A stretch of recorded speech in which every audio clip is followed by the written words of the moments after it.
greetings, peace and love. I am Midwife Sakita. In this short series of videos, I'm talking to you about some of the tools and things that you may find in a midwife's prenatal bag. And so today I'm talking about urine sticks, right? Urine sticks are very easy to acquire. You can order them online. There's a variety of different websites you can find them.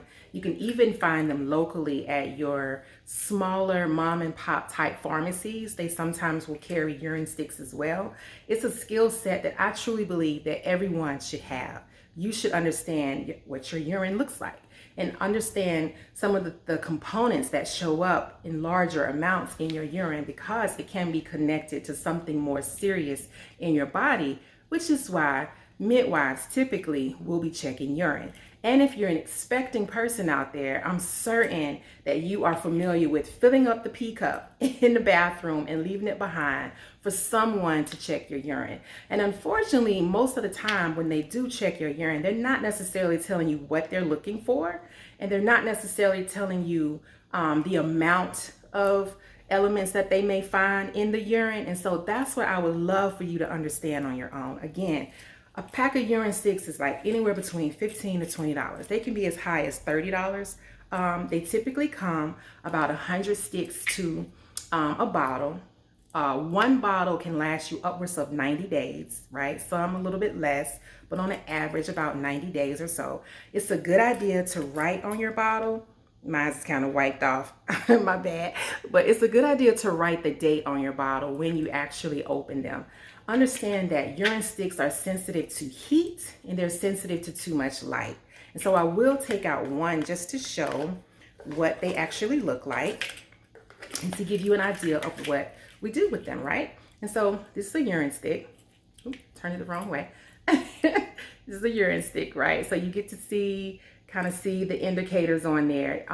Basically, you just dip the stick into the urine and you're gonna hold it against what we call the control to see if any of the colors change. Now, this is what's called a 10 strip indicator.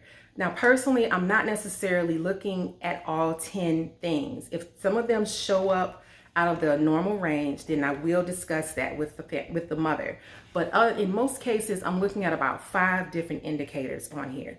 And so the things that I'm checking for, the first thing I'm looking at is leukocytes, right?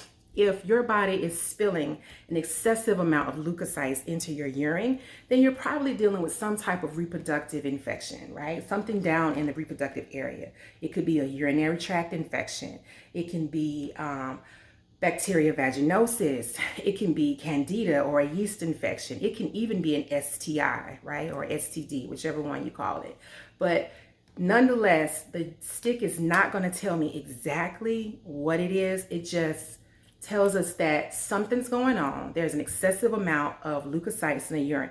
You'll even find an excessive amount of leukocytes in the urine soon after sex. There may even be tinges of blood for a woman in the urine if she had sex. And so sometimes I'll ask before I jump the gun and say, oh my gosh, you have an excessive amount of urine sticks. Say for instance, leukocytes is coming over here in this deep, beautiful purple color. I'll say, well, mommy, did you have sex this morning?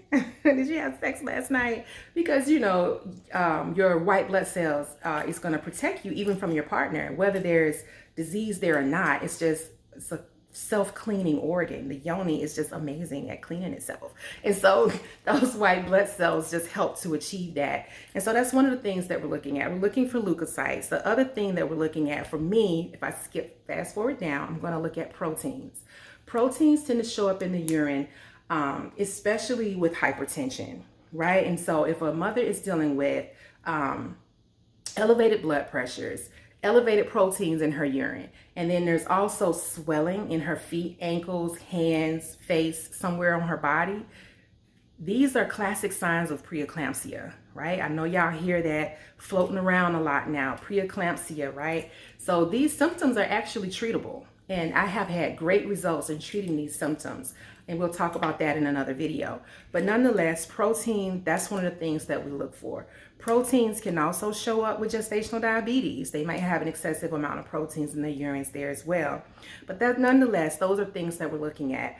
Um, Fast forward, the other thing that we are looking at, I mentioned blood. So sometimes when the mother is later in pregnancy, if it wasn't attributed to sex, if she's, let's say, 36 upwards of 40 plus weeks, there may be some tinges of blood that doesn't show up in the urine visibly, but it shows up on the indicator strip, right? And this could be from her cervix dilating, right? Because as the cervix opens, there's little capillaries and blood vessels that's in the cervix that are popping or breaking as her cervix open. Not for all women, but many women do experience this. And this is part of what we call the bloody show, right? But before you can visibly see this blood, sometimes the blood shows up in the urine, and we can pick it up with the sticks. And so, again, no reason to fret. If we're seeing it in later pregnancy, we're seeing some blood in there. It just opens the door for conversation. Hey, mommy, again, have you had sex last night or this morning?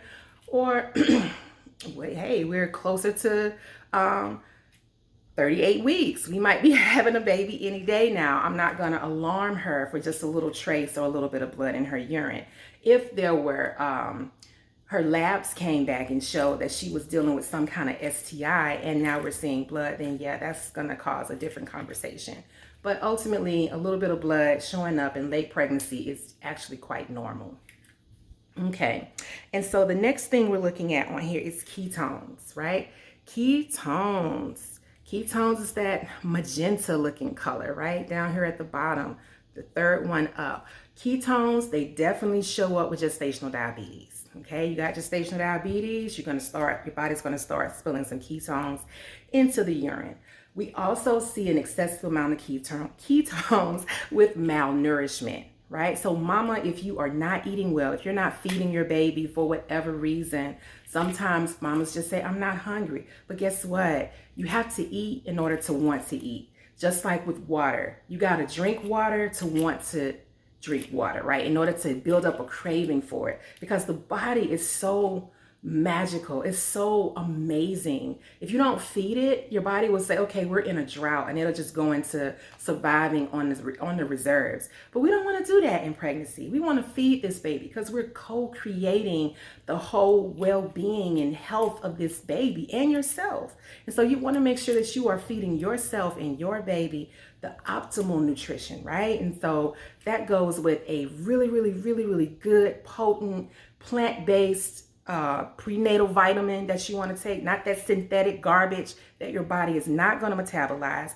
It'll most likely constipate you or give you a headache, or you'll just pee or poop it out. You won't metabolize it. You want a nice whole food plant-based prenatal vitamin, and you want to eat immaculately in your pregnancy, right? Save the trash for breastfeeding if you want to, right? But because you could get away with it then, but in pregnancy you really are impacting the overall health and nutrition of not only yourself, but this baby. So eat as best that you can, right? And so yes, if we see ketones, it can definitely be a sign of malnourishment, right? The last one that we're looking at here is glucose, right? Glucose shows up again, gestational diabetes, okay? And so there again, these are basic urine sticks, nothing fancy, very universal. I can honestly tell you that these are the typical urine sticks that's used in pretty much every doctor's office you'll find all across the United States. And basic 10-strip indicator we're looking for, and you can acquire them and check your own urine at home. You can check your partner's urine. You can check your children's urine. You can have a urine check-in field day. Because just like we want to understand our own personal health and well-being, we want to secure the health and well-being of our loved ones around us. So, as I always say, I hope something I shared here today will help someone out there make better decisions for themselves and for their overall health and wellness. I'm Midwife Sakisa. Check me in the next video.